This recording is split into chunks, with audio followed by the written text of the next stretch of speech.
Good morning, beautiful people of Lagos, Nigeria, and you're welcome to another amazing episode of Crossfire on your #1 infotainment family channel, Wazobia Max UHF 57.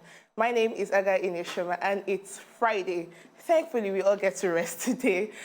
Today on Crossfire, we have a lot of issues which we'll be looking at and talking about, particularly the issues we raised yesterday, issues bordering on corruption, the fight against corruption, the issue with the unexpected gifts by the federal government of Nigeria to Nigerians, talking about the issue of the fuel subsidy removal, and then the sudden hike in the price of petroleum products. And also we'll be looking at the emergency meeting also, which was conveyed yesterday, which will also run into today, which was conveyed by NUPENG and PENGASSAN over the fuel hike, because they are also trying to deliberate and see what they can do if they can arrive at a compromise to beat down the prices. This and more we'll be looking at, and particularly also the issue of electricity in the country. What is electricity like in your neighborhood? I have a guest on Crossfire today, and he is no longer than Mr. Duke OPUTA. He is a policy analyst and also a senior advocate for a progressive Nigeria. Join me in welcoming Mr. Duke. Welcome to Crossfire. Thank you, Shema. I hope it was easy getting here because, the fuel hikes from reports from yesterday to today has shown that there's been sudden increments in bus transportation fares and, generally fares as regards transportation and mobility. Well, naturally, there's been a reaction. I mean, even the Naira itself took a beating. I understand that it sort of jumped from 220 to 230. So obviously, yes, we will say that. But hopefully, it'll be a short-term effect. The most important thing is that, in the past, over the last few weeks, getting from my place to the studio used to be a real nightmare because of the queues on the roads for the petrol, and that seems to have disappeared. So from a point of view of convenience, I think people are a little bit less inconvenienced by the situation, even if the inconvenience is moved to their pockets rather than their tempers. So we look forward to seeing something better. Okay, because you just aroused my curiosity. Yes. Now, you said we're looking forward to something better, and this is temporary. Yes. When you say temporary, what do you mean? Because I know fuel subsidy, as it is today, it has come to stay. So when you say temporary, are you saying the federal government, and probably with the NLC, who are also warming up for probably a strike, a showdown strike action, or the the PENGASSAN and NUPENG, they're also warming up also.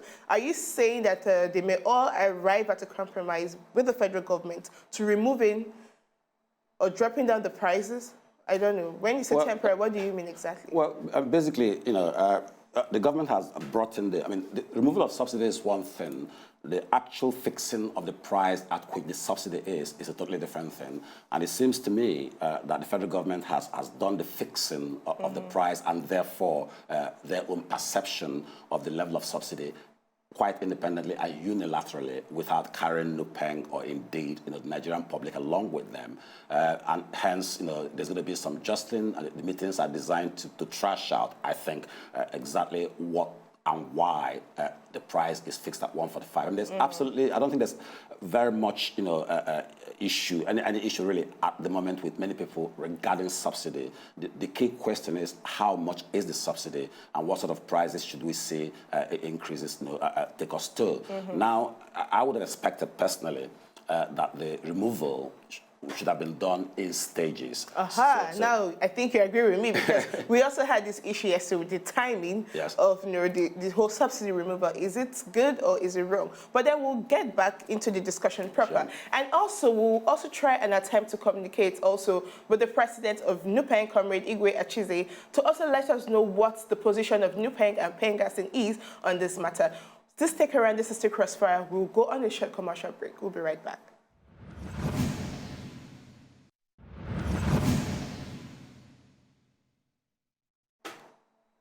You're welcome back, and this is still Crossfire. Okay, Mr. Duke, we're talking about the issue with the price hike in petroleum products, but before we also talk about that purple, now there is this major news.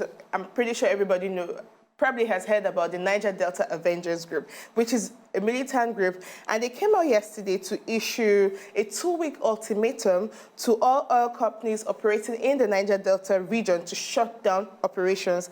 Now, the group, in a statement signed by its spokesperson, Mudok Abinibo, warned that failure to comply with the directive will be bloody, boasting that the military lacked the power to prevent it from striking. It went further to state that the Niger Delta Avengers is giving 2 weeks ultimatum to all oil companies in the region to shut down operations. Now, what does this make for Nigeria? We're talking about a country that is dependent on oil. We need oil for a lot of things. And remember also that we're talking more on the issue of the epileptic power supply also. And we need some of these derivatives from the pipelines to also help sustain our electricity, the electricity sector. And now the Niger Delta Avengers are coming out to warn that all oil companies operating in the region should shut down. What do you make of this? Well, what do you make of it? Two things. I mean, there are two aspects to the matter. First of all, I mean, there are the issues that actually are relevant for the Niger Delta, and those issues are issues that the federal government should be addressing. The issues of the states of the welfare of the people of the Niger Delta. When you say the government, I mean, because I know we have 3 tiers of government: the federal, the state, and the local government. Well, I'm talking about the federal government because, I mean, this is oil. This is the mainstay of the Nigerian economy, and the federal government derives all the benefits from this. Okay. I mean, some people will tell you that derivation is paid to the oil-producing areas, and these derivations go to the state governments. Which is true. We know that to be true. We also know that, I mean, some of these states, for instance, Akwa Ibom, for instance, derive 3 or 4 times as much revenue as other states in the country. So people would argue that there is enough funding there to take care of these matters. But the reality of the matter is that they are not taken care of. And as you pointed out earlier, I mean, there are 3 tiers of government. And as far as I know, in most states, the local governments don't actually get direct funding and autonomy to actually go out and use those fundings to develop their areas. The governors tend to keep a tight hold of the purse and basically use this for a political dispensation. So I believe that the federal government needs to be looking at the way these funds are being disbursed. As you say, I mean, if you go into the Niger Delta, you find situations where there's the oil pipelines going through communities where people are actually living in abject poverty. So the incentive for them to react is very, very much there for them to use. And at the end of the day, again, when you read, especially over the last few months, that this current government has been going after corrupt Nigerian politicians, when you read about people sharing money in hundreds of billions of naira, and then you're thinking, this money is coming from my environment, and I'm getting nothing out of it, it is going to make you want to react. So one can understand why they react. But however, having said that, I mean, threatening to cripple the state of Nigeria. Well, they're not just threatening, they've actually been crippling because, over the weekend, we also saw the issues with the pipeline, the blow-up of the pipeline, stations here and there, which also is also affecting the environment, not just affecting the purse of the country, absolutely, but the environment. Now, one of their grievances, according to some statements which they have released, one of their grievances is the issue of pollution, environmental pollution and degradation by the oil companies. But my issue is, can you fight injustice with injustice? You're complaining that these companies pollute your environment, and you have a federal government that is working hard to ensure that the Ogoni land area cleanup commences between June and July this year, which has never been done by any government, but you are still by blowing up now, pipelines, the governor of Bayelsa State came out to caution Niger Delta youth, the airy Niger Delta youth, asking them to shed their swords and look at the federal government and be law-abiding. And he, according to the statement which was released, he said he was fearing a situation which could give rise to the Odi massacre in 1999. Do you see that happening? Well, I mean, it's a possibility. At the end of the day, this government is already under the cosh. They are facing some very, very difficult economic circumstances. And any further disruption of the industry by the Avengers is likely to make them even more angry because everybody's going to be pointing fingers at the president and his government. So I expect that Buhari will take action to try and stop this disruption. And of course, to take action action against somebody who is intent on fighting you can only result in one thing, can only result in tragedy, and it's a very, very strong possibility. But I personally would urge the government to step back a little bit and try to use some diplomacy in dealing with this. It is important. When you say diplomacy, are you also looking at the way of other policies? Are you talking about, what exactly do you mean when you say policies? See, these guys have tabled a number of demands. I mean, some reasonable, some unreasonable. I can't remember what they all are. But it is important that there is a body appointed by the government that tries to liaise with them. I mean, if you remember, at the height of the Boko Haram insurgency, people did suggest that we should talk to them, and those were terrorists. I mean, these guys are activities are bordering on terrorism as well. And so I think the same kind of thinking should come into play here.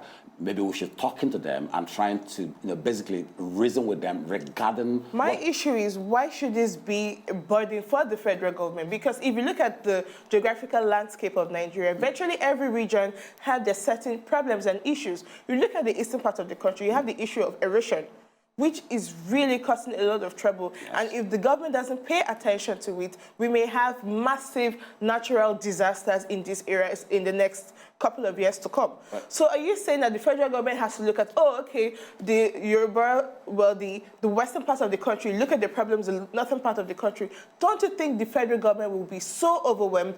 But rather, if we have state governments which are working properly, they'll be able to carry out some of these burdens of the federal government. Yeah, absolutely. But in the case of the Niger Delta, I would want to think of it as being unique. Essentially, again, because this is the, if you like, the breadbasket of the nation. This is where we derive virtually all our foreign exchange earnings, which we need to import, finished products as well as raw materials to keep our industries running. So it's something of concern to the federal government. I mean, the state governments have areas that obviously where they can actually help the federal government in carrying this things out. But remember, as you say, any of these activities that we are seeing from these people, costing us considerable economic distress, is costing us money. Money. One of the problems that the federal government faces is unemployment. And engagement of people trying to solve problems would always involve creating jobs. We need to have people going in there, negotiators, people going in there, inspectors, people going in there, constructors, people that will actually do things that will bring these communities closer to the rest of the nation. Okay, now you talked about the issue of employment. Now, yesterday, the Minister for State and also the Minister for State also on budget and national planning gave out, revealed out the details of the 2016 budget. And of course, the details, we can largely categorize some of these details into 6 major areas. The issue about law in terms of increasing number of completed trials, speedy trials, anti-corruption issues. I'm just trying to paraphrase it quickly. And we also have the issue of the oil and gas reforms in terms of privatizing the NNPC, unbundling, what we can call unbundling, which raised a lot of controversies earlier on. And the issue of building refineries, which invariably will create employment for the people. Now, a lot of people are also having certain issues and challenges with particularly with the area of unbundling some of these entities and companies under the NNPC. Of course, I know that the NNPC, of course, you have the upstream, the downstream, and the midstream sector, particularly with the area of distribution. And all of this is one of the issues why we're having some of this epileptic power supply, the reasons why we're also having problems with, fuel also in the country. But if we look at all of these problems holistically, do you think the government is going about this in the right direction? Well, I think the government has good intentions, but first of all, everybody's economics is different. I mean, personally, my own economics would tell me that unbundling is a very soft word for NNPC. I personally think NNPC should be simply privatized. And you talk about privatized, absolutely. Because a lot of the Nigerians have issues with privatization. I personally have issues with privatization. Each time any government parastatal is privatized, it never works. In our history, it seems like it never works. But let's take Michael's opinion. Hello, Michael. Oh, sorry, we lost him. Michael is you may gone. want to... Well, yeah, you may well say so, and there are, obviously instances where privatization has not worked. But let's take the most, visible one that it's right there in front of us, which is the communications industry. You will remember, I don't know if you will remember, but a few years back, maybe a couple of decades ago, if you wanted a telephone line in Nigeria, when it was controlled by the government, you'd have to pay a deposit of something that was equivalent to maybe, at today's prices, 1 million naira, and then probably wait 2 years and beg and scrawl before you got a phone line. Today, even a market woman or a cleaner in the street can have 2 telephone lines at will, and therefore it has worked for us. Privatization has worked in communication. We can all communicate with each other, talk to each other without any trouble. Privatization works if it is properly done, if there's enough funding to investment to actually provide the infrastructure to make it work. In areas where it hasn't worked, it's always been the case because the enterprise people in government have probably not done the right thing. They've sold to the wrong people. They haven't ensured that there's sufficient funding available to take the industry where it should be, as we are seeing in the power sector. But if it is done properly... When you say sold to we're not sold to the right people, what would be your criteria for the, for the government being able to pick the right people to sell to? Well, the most important criteria is a group's ability to invest sufficient funds and bring in sufficient expertise to make the industry work. So, for instance, when you have discos at this point in time saying we don't have money to invest in infrastructure, or when you have Gencos saying we don't have money to invest in new power stations, then they would obviously have sold to the wrong people, because these are people that didn't have the funding in place to make sure the industry works. But if the government had insisted on making sure that the funding was in place in the first instance, or even insisted on the structure of the companies to make sure that they are able to raise the funds to put in place, then you will find that privatization actually works. Corruption is one of the things that we talk about at the current time. Our president is in London talking about corruption with a number of other heads of states. Now, why do we have corruption in Nigeria? Okay, can we just hold off on why we have corruption in Nigeria? Let's take this call. Hello, good morning. Hello, good morning. Welcome to Crossfire. Please, I want to, if you tell me the federal government. Okay. These 4 issues too much. Today, I beg, when I used to pay 15 naira, I pay 150. 160. And my salary is 25,000. How that can person survive in Lagos? Please, when I even talk to federal government. Okay, Jacob. Thank you, Jacob. I'm sure, like the Group Managing Director for the NNPC said, he's feeling Nigerians' pains. And he also said something which is instructive. Sorry to cut you short on why corruption persists in Nigeria. But he said something that the Department of Petroleum Resources will go out there to monitor that these prices are not inflated. But do you think that's possible? No, but that's the point. They haven't got the manpower or the resources to actually achieve that. So even though there's a will to do it, the manpower and the resources are not there. So it's unlikely that they will succeed in doing that. Okay, then I think we have another call. Hello, good morning. Good morning. Okay, we have Comrade Igwe Achize, and he's reaching us from Calabar. Good morning, sir. Good morning. Welcome. Good morning, comrade. I'm happy to be with you. Thank you. Now, we got news yesterday about the emergency meeting which was conveyed by NUPENG and PENGASSAN on the fuel hike. Would you let us know some of the action points which NUPENG and PENGASSAN are discussing right now on the issue? All right, now, the whole of yesterday, Tuesday, in two days, for the past 2 days, we've been in Calabar discussing these issues of the new price issue. Okay. Basically, for us, I think, as NUPENG and PENGASSAN, it is a welcome development. For the past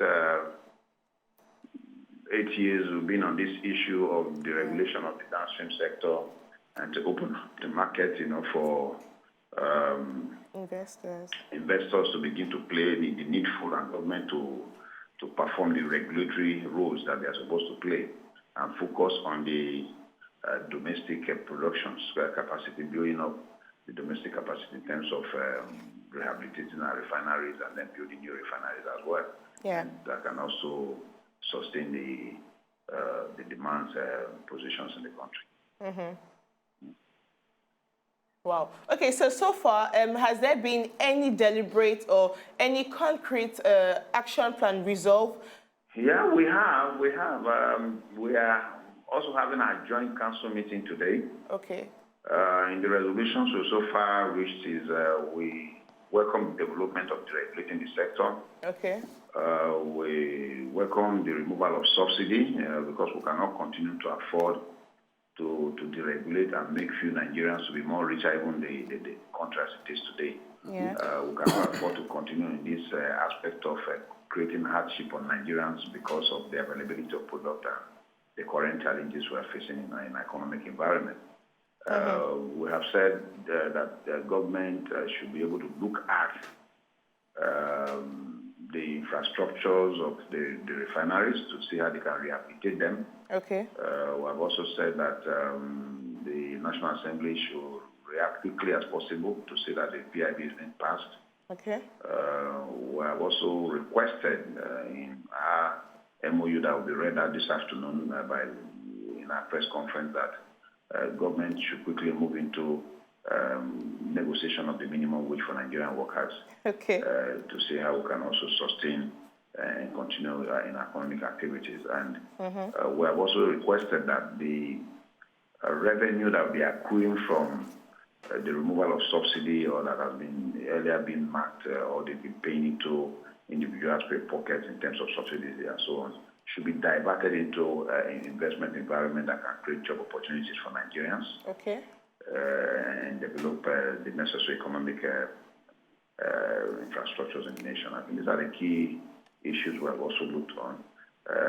But we observe again that within this period of the downturn of the oil price, that Nigerians, most of the investors in the oil and gas sectors are winding up their investments in the country, moving out of the Nigerian environment, and we're also now using this medium to tell government that no, we must begin to look at those issues that are necessary. Okay, when you talk about, sorry to cut you short, Comrade, when you talk about these investors moving out of the country, now we just talked about the Niger Delta Avengers group, the Militant group, which gave a 2-week ultimatum to all companies operating in the Niger Delta region to stop operation. Don't you think that is part of the problem? And do you think there's something more concrete the government can do in that regard?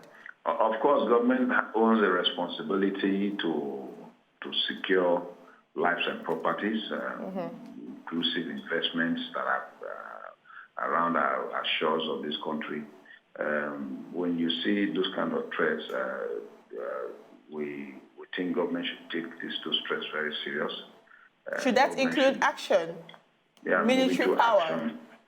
I think there are various ways of resolving some of these challenges in terms of there are means of dialogue, there are ways of also approaching the issues. Okay. But we don't. I think government should not just sit down and take these threats as a mere threat until when our pipelines are being blown, our investments are being destroyed, and then investors are moving out of the country and then taking us back to the economic hardship that we passed through in 2003 and taking us back to where we find ourselves that the late president, Yar'Adua, gave amnesty and introduced tools that give us the relief that we had in terms of our production capacities in the oil sector today. But to be honest, within this short period of the pipeline explosions, our production capacity has dropped from 2.2 to 1.6 today. Wow. And that is far beyond what people are looking at because today every government structure, state government want to draw revenue from the oil and gas sector. And That's true. Keep telling them, you keep hearing them, look, we cannot pay salary if we don't have revenue from the farm. And no governor is also focusing on the issues of divestment in their states, on how to raise the IGROs, and also how to create investment environment to create jobs for their citizens in the state. And then for these citizens to pay back, to the nations covered by their taxation, various tax, and the rest of them to continue development in the country. So we are in a very terrible economic dilemma for now. Okay. Yeah. Okay. Now I want to ask this question. I'm sorry to cut you short. Now the issue now: are we expecting? Should Nigerians expect that PENGASSAN and NUPENG will arrive at a concrete decision, probably to relate to the federal government to reduce the price? Because a lot of people are complaining that 145 per liter is high, and looking at the economic realities, people cannot sustain that. So should we expect a reduction, probably a joint agreement that price should be reduced? For us, pricing is a secondary issue. Okay. What Nigerians must look at, because in the last few weeks, We've passed through a terrible, period where people are buying petroleum products at the cost of 300, 250, 150 in some areas, 400, and the rest of them. But so I don't want to look at pricing as the basic issue as to deregulation of the sector as it is today. But availability of the product is very key to NUPENG and PENGASSAN, that these products are available. Nigerians do not need to go through those challenges of queuing up, losing of man hours, wastage of time, productive time. Time to do other issues and the rest of them. So we must focus our attention on saying that, look, will the product be made available? And we have said government must make sure the market is flooded with petroleum products, and that these individuals who have been given the opportunity of, say, bringing your product, that they are also being regulated. They don't just get up and begin to. So a lot of issues need to come on board to get these issues resolved. Yeah. And I know by the time we put those necessary things on ground that is expected, I'm sure the price is going to come down. Hopefully the prices. What was the comrade? Okay, we have a guest in the studio, Mr. OPUTA, and he has a question for you, comrade. Yeah, go ahead. Yes, comrade, I mean, going back to the subsidy, a simple arithmetic will show that, based on a 30 million litre consumption a day for PMS, and based on an almost 60 naira hike in price with the new price at 145, will show that the government will raise an additional 1.8 billion naira a day by this subsidy removal. That amounts to a whopping 650 billion naira, which is almost 10% of the budget for 2016. How do you propose to get the government to ensure that this massive amount of money is redirected into the economy in other ways that will be more productive than where it was in subsidy over the last few years? Basically transparency, yeah. Thank you very much. These are some of the issues we really dwell on in our discussion. Okay. Today, as it is, in the JV agreements of the multinational, you can understand that today, like what I did mention, most of the oil companies are moving out of the Nigerian environment. Production capacity is dropping because we have also government have asked most of these companies to cut down costs by 30%. And that is a huge issue. Yeah. Again, government is owing about $5 billion on cash call to the IOCs. And where will they generate this revenue to pay? Okay. When the oil capacity is dropping, the cost of oil is also has dropped also. Now, if you continue to say you're still paying subsidy, and then you are also owing $5 billion of the IOCs to continue the production capacity and the rest, then there is a problem. Okay. So we have also looked at it in our joint council meeting that government must also assure us that these freedoms of revenues that are going to be accruing from the issues of deregulations and removal of subsidy should be channeled back to see that our oil production capacity improves. Okay, comrade. And to be channeled back to payments of these outstanding debts and the rest of them to keep members going on in their environment. Okay, comrade, thank you so much for your enlightenment. Thank you so much for enlightening us on these issues. We'll go on a short break and we'll continue right after this break. This is the Crossfire. Stick around.